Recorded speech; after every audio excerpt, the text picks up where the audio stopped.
As I'm sure you all know, she went on, your teacher has a special interest in ancient Egypt. We knew that all right. Mummies and sphinxes and pyramids were scattered all over the classroom. And for the past month, everything had been Egypt this and Egypt that, which I was glad about.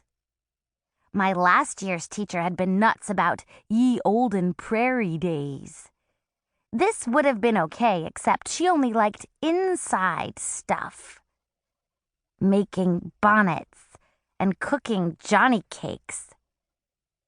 I wanted to do some ye olden prairie days outside stuff, like lassoing buffalo and digging for gold and catching outlaws drinking beer in saloons. But my last year's teacher said nope. It was bonnets and Johnny cakes and sitting in your seat all day. Besides, she said, all that other stuff was from ye olden Wild West days. Just remembering how boring last year was practically made me fall asleep. But I didn't, because I wanted to know what the good news was. When I learned that this year's Adventures for Teachers program was an archaeological dig in Egypt, the principal continued, I nominated your teacher. Mrs. Rice looked proud of herself, but I didn't see what was so great yet. And I am delighted to tell you that over the weekend, we learned Mr. Damaz is a finalist. When Principal Rice said our teacher's name, all the kids sucked in their breath at the same time. This is because Damaz is almost a swear.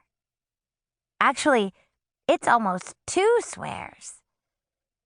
If you say the first part wrong, it could sound like a word that also means a wall that holds back water. If you say the second part wrong, it could sound like a word that also means a donkey. But no one would think you meant those words.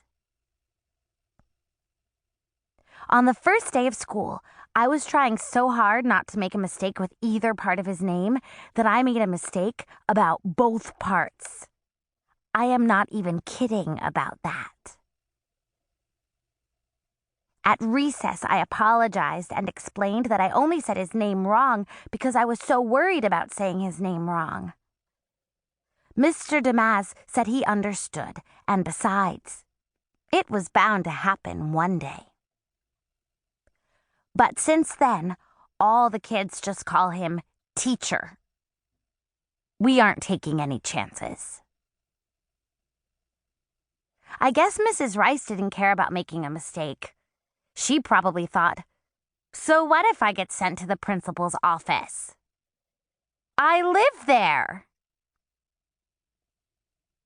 Mr. Damaz will be leaving after lunch today.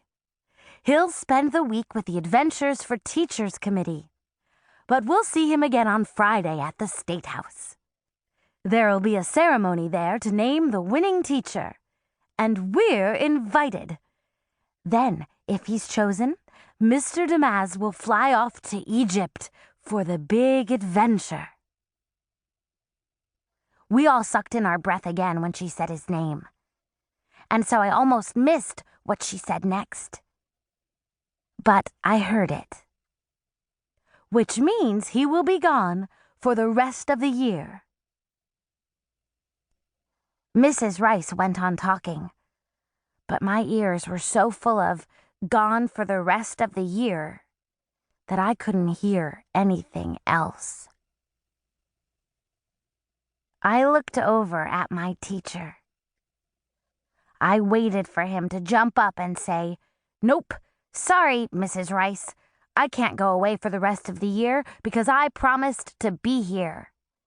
I stood right in front of my students and said, "I will be your teacher this year. It's still this year, so I have to stay and be their teacher. I won't break my promise."